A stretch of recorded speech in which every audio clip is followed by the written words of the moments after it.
अबुल हसन यांची निशाणी, अबुल हसन यांची निशाणी तेव्हा गॅस सिलेंडर समोरचं बटन दाबून आपण त्यांना प्रचंड मताने विजय करा हे आवाहन करतो आणि आपली रजा घेतो. जय हिंद.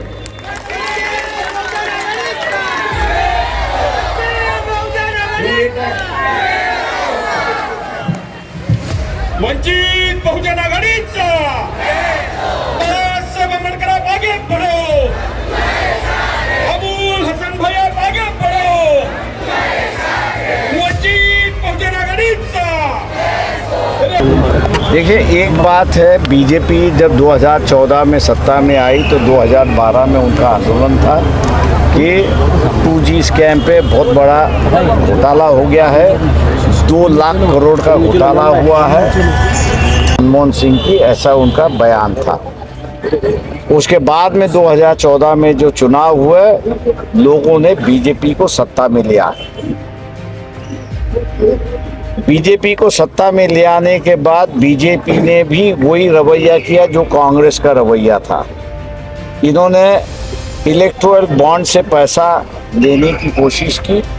12,000 करोड़ ये कह रहे, लेकिन हमारे मुताबिक 20,000 करोड़ जो है वो उससे इकट्ठा हुए, जिसको सुप्रीम कोर्ट ने कहा कि ये इलीगल मेथड है, अनकॉन्स्टिट्यूशनल मेथड है, क्योंकि जिन्होंने इलेक्टोरल बॉन्ड खरीदा उनको ईडी की नोटिस थी, इनकम टैक्स की नोटिस थी, इंक्वायरी चल रही थी, या जेल में थे या बेल का एप्लीकेशन किए हुए थे. तो इनमें इन्होंने जो है वो पैसे दिए. जैसे मैंने रेमडेसिविर का उदाहरण देके कहा कि दुनिया ने रेमडेसिविर बैन की लेकिन भारत में बैन नहीं हुआ. उसकी वजह यह है कि 18 करोड़ का बॉन्ड खरीदा गया और बीजेपी को दिया गया. तो ये जो बातें हैं, ये यंगर जनरेशन जिन्होंने 2014-2019 में जो बीजेपी को वोट दिया था, उनकी पूरी तरह से निराशा हो चुकी है. और उनकी निराशा होने की वजह से जो 70-72% वोटिंग 2 बार इलेक्शन में हुआ था, वो इस बार 55-60 पे आके रुका हुआ है. ऐसी एक परिस्थिति है. ये जो वोटर है, ये बीजेपी का वोटर है कि जो वोट करते नहीं जा रहा,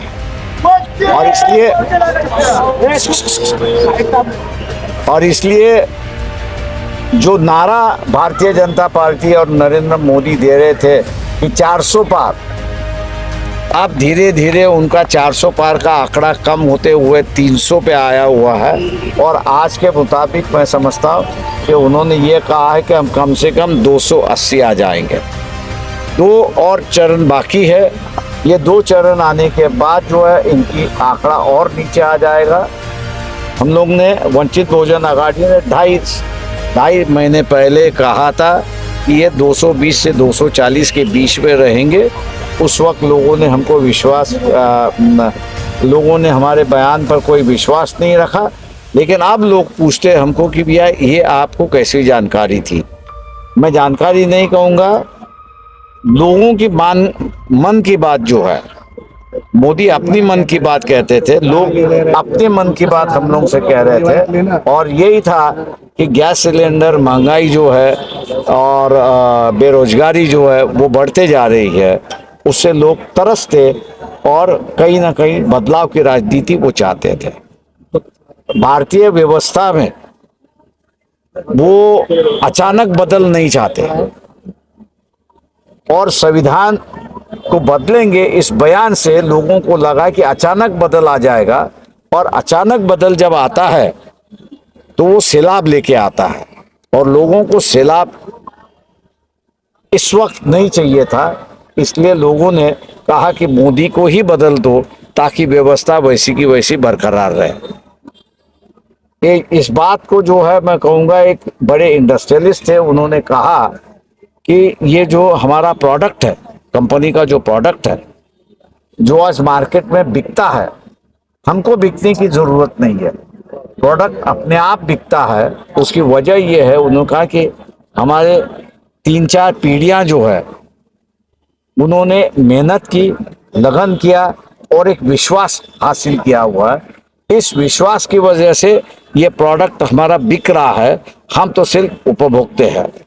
उसी तरह उसने कहा कि ये संविधान के माध्यम से 70 साल की एक व्यवस्था यहाँ पे बनी रही कि जिस पर लोगों का विश्वास है। टिप्पणी तो चलती रहती है उन्होंने कहा, लेकिन जब बदलने की बात आई तो लोगों ने कहा कि भैया हम विश्वास खो पाएंगे और इसलिए कहीं और ऐसी व्यवस्था ना बने कि जिस पर हम विश्वास ना रखें, और इसलिए जो है लोग जो है बीजेपी के खिलाफ सीधे सीधे यहाँ पर दिखाते रहे। बहुत बहुत शुक्रिया। रही बात यहाँ पर मैं कहूँगा कि उद्धव ठाकरे शिवसेना मुस्लिम इंटेलेक्चुअल फोरम का भी 3-4 दिन पहले एक बयान आया था कि उन्होंने ये कहा कि भैया मुस्लिम समाज जो है वो उद्धव ठाकरे को वोट करने के लिए तैयार है, लेकिन उन्होंने शर्त रखी थी। उनमें सबसे बड़ी शर्त ये थी कि जी हम वोट देने के बाद आप जीतोगे, लेकिन जीतने के बाद आप भारतीय जनता पार्टी के साथ में नहीं जाओगे। लेकिन ये आश्वासन उद्धव ठाकरे शिवसेना दे नहीं रहा है, इसलिए मुसलमान जो है वो अब बीजेपी अब शिवसेना से हट रहा है, ये दिखाई दे रहा है। हो सकता है कि कल शाम तक जो है मुस्लिम समाज पूरी तौर से अबू हसन के साथ में जॉइन होगा, ऐसे हम लोग उम्मीद करते हैं। साहेब, घाटकोपर मधली घटना झाल्यानंतर मोदीजींची रॅली निघाली, अनेक जण मृत्युमुखी पडले, पण अशामध्ये रॅली काढणं कितपत योग्य होतं? मी असं म्हणेन की मोदीजींना माणसांची किंमत नाही आहे, त्यांना स्वतःचीच किंमत आहे। त्याच्यामुळे त्यांना रॅली जरी काढायची होती तरी त्या ठिकाणी 2 मिनिटं जे वारलेत त्यांना श्रद्धांजली दिली असती तर मी असं म्हणेन की लोकांनी ते एक्सेप्ट केलं असतं। पण तिकडनं तुम्ही जाताय आणि श्रद्धांजली सुद्धा वाहत नाही, त्याच्यावरनं मुंबईकरांमध्ये असणारा प्रचंड मोठी चीड आली आहे आणि ती चीड मला असं दिसतंय की मतामधनं व्यक्त होईल असं एकंदरीत दिसतंय। सर, हिजाब का एक मामला चल रहा था चेंबूर के आचार्य कॉलेज में, लोकांमध्ये राग आहे, घरांचा विषय खूप मोठा आहे पण बोललं जात नाही। ते मी असं म्हणेन या ठिकाणी की SRAच्या ज्या योजना आहेत, या SRAच्या योजना खाजगी याच्याकडे देण्यापेक्षा ते असणारं सिडको आहे, MMRTC आहे, माडा आहे, यांना असणारं जर दिल्या तर लोकांना घरं मिळतील आणि त्यांचा आश्वासित होईल की आपल्याला घरं मिळतील अशी परिस्थिती आहे। खासगी मालकाकडे काही करण्याचा अधिकार नाही अशी परिस्थिती आहे। सर चेंबूर के महाराष्ट्र चेंबूर का जो NG कॉलेज है, वहाँ पे करीब 1 हफ्ते से हिजाब को लेकर के प्रॉब्लम हो रहा है, वहाँ पे लड़कियों को हिजाब पहनने से रोका जा रहा है। देखिए ये मामला जो है मैं समझता हूँ कि कोर्ट ने जो है आंध्र प्रदेश कोर्ट ने एक जजमेंट दिया है, उससे सुप्रीम कोर्ट में गया है, सुप्रीम कोर्ट का फैसला है। लेकिन पार्टी की ये भूमिका है कि भैया ड्रेस कोड आप नहीं दे सकते। जिस व्यक्ति को जैसे ड्रेस करना है, जैसे अपना बर्ताव करना है, वो बर्ताव करने का अधिकार है। सिर्फ इतनी ही पाबंदी है कि दूसरों को अपने बर्ताव से और अपने ड्रेस से कोई इजाद ना हो।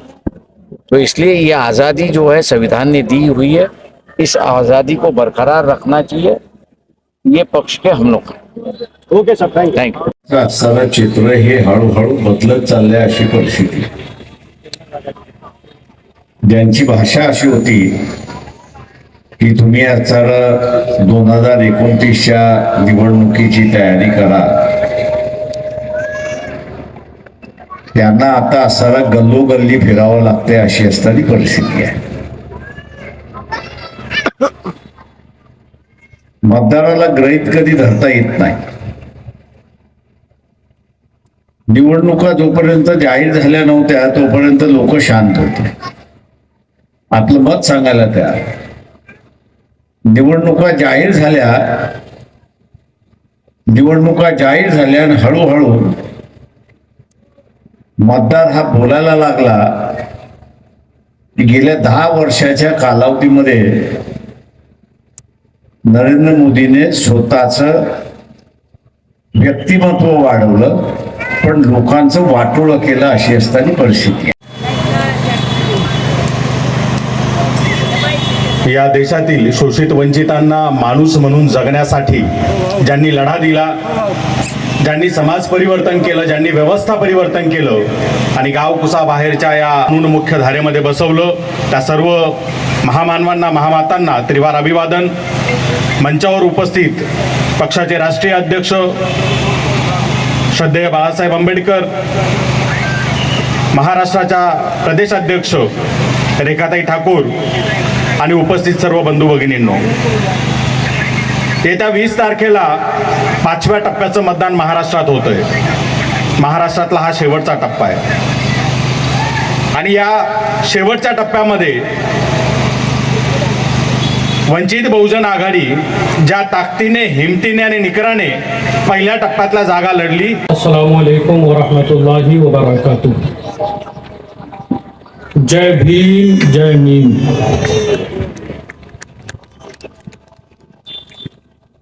मैं आप हजरात के सामने हाजिर हुआ हूं हमारे आदरणीय नेता वंचित बहुजन आघाड़ी के प्रेसिडेंट एडवोकेट प्रकाश अंबेडकर साहब का मैं शुक्रगुजार हूं कि आपने हमारे भाई जनाब अबुल हसन खान साहब को टिकट दे करके एक सांसद चुनने का हमें मौका दिया.